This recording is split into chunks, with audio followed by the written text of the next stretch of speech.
మా psycho Reddy press meet పెట్టి నత్తిగా నోటికొచ్చినట్టు పిచ్చి పిచ్చి వాగుడు వాగుతున్నాడు.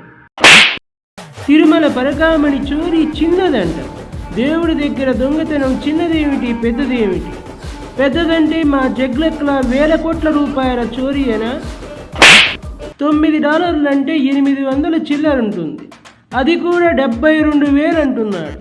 డాలర్ రేటు ఎంతో కూడా తెలియని వెర్రి వెంగళప్పగాడు ఈ రాష్ట్రం గురించి లెక్కలేం చెబుతాడు. అలా లెక్క లేకుండా రాష్ట్రాన్ని 5 సంవత్సరాలు దోచుకుని 25 ఏళ్లు వెనక్కి పంపించేశాడు.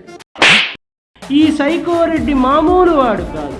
ఎంత దుర్మార్గుడు అంటే దేవుణ్ణి పట్టించుకోడు, ప్రజల్ని పట్టించుకోడు, రప్ప అంటూ సైకో చేష్టలు చేస్తున్నాడు. ఆ బాలాజీ శాపంతో ఈసారి ఎలక్షన్లో పూర్తిగా మటాష్ అయిపోవడం ఖాయం. ఇదేం కర్మరా దేవుడా.